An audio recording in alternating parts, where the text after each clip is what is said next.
As we go into the Christmas season and approach Christmas itself, I thought I would reflect about the significance of Christmas, the significance of the birth of Jesus in the world, and how that has made all the difference in the world. When we think about Jesus and about the original Christian movement, it is, well, I guess I would call it the original counterculture. We use the word counterculture a lot. We talk about how the left was the counterculture in the 1960s, a culture that arose sort of in resistance to the culture of the 50s. In some ways, conservatives say, well, we're the counterculture today against the regnant or established culture of the left.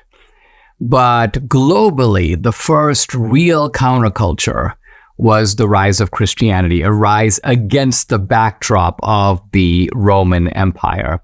And in a way that I'm about to tell you, Christianity was a counterculture in that it brought these new values into the world, values that really didn't exist before. Things that people didn't think were important suddenly became important under Christianity.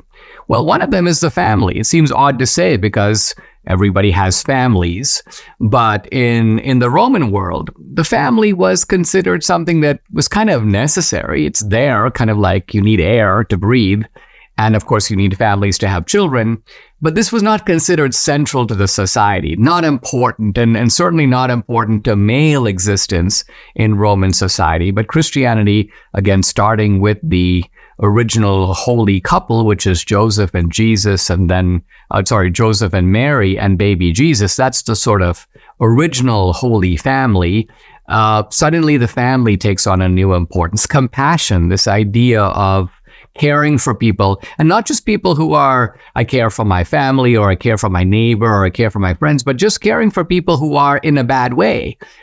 This idea of compassion in a generalized sense is new with Christianity. The Romans didn't even consider it a virtue. It's not listed in the Roman or even the Greek virtues. Universal brotherhood, the idea that all of us as humans have human dignity, the idea that we should have a certain kind of care for and consideration for everybody in the world, because they are, after all, children of God. That's where the concept of universal brotherhood comes from. And again, this goes against the ancient ethic that was very tribal. You care about yourself. You care about your own tribe, your own people. Doesn't mean you're necessarily against everybody else, but, if they've got a problem, well, it's their problem. They've got to figure out a way to deal with it. It's not your problem to deal with. So this is the social and moral revolution brought about by Christianity. And of course, at the center of Christianity is a single person, namely Christ. And this, if you think about it, is unusual. I say that because there is no single figure at the heart of any other religion. If you think even of Hinduism, you've got a kind of a pantheon of Hindu gods. You've got important figures like Krishna and Rama and so on. But none of them are by themselves defining Hinduism. Same with Islam. Yeah, Muhammad is a prophet. God chose him supposedly to deliver the Quran to. But Muhammad is a man. He's an ordinary guy. God just happened to choose him to deliver this particular revelation in the understanding of Muslims. But nevertheless, if Muhammad wasn't around, God could have delivered the revelation some other way. And similarly in Judaism, you have important prophets, you have Abraham, you have Moses, you have others. But again, Judaism would still exist if you removed any single one of these guys. So Judaism isn't ultimately based on a single person, but Christianity is Jesus.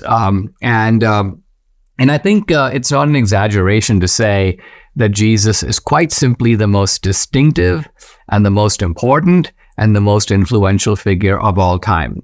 He's distinctive in the sense that the statements of Jesus are so memorable, so striking, that if Jesus were to walk into a crowded room today, we would recognize him immediately. This is a point, by the way, that C.S. Lewis makes. Jesus is one of the few figures that speaks in a distinctive voice.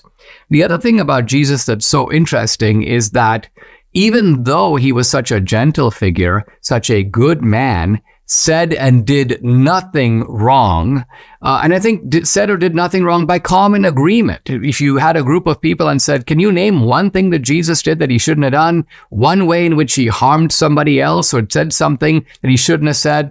You'd be hard-pressed to do that. In that sense, the sinlessness of Jesus is confirmed in everything that we know about Jesus, in all the Gospels and all the accounts about him. And yet, he's an unbelievably divisive figure. Think about that. Jesus is divisive and has been divisive, by the way, from the very beginning.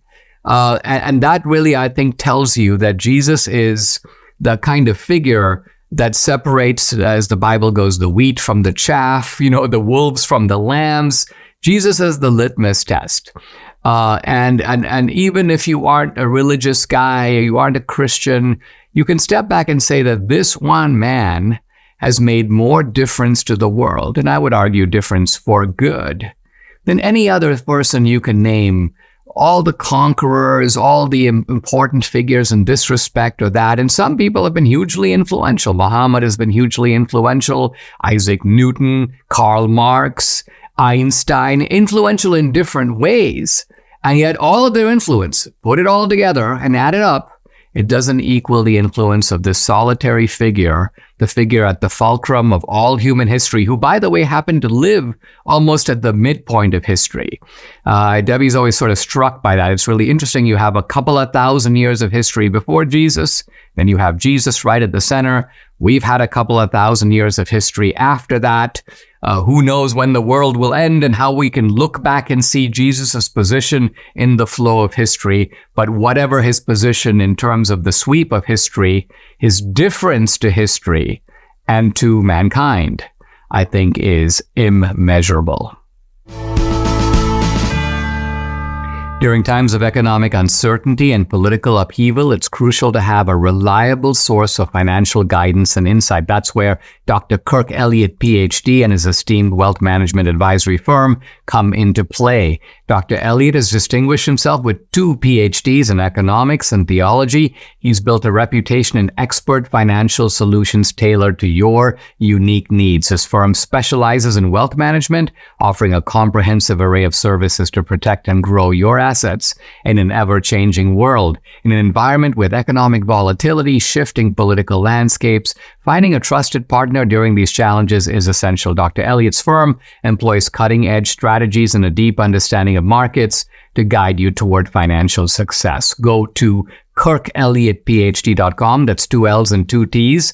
KirkElliottPhD.com/Dinesh. Book an appointment. They will explain their process about investing. That's KirkElliottPhD.com/Dinesh, or you can call or text 720-605-3900. Number again, 720-605-3900.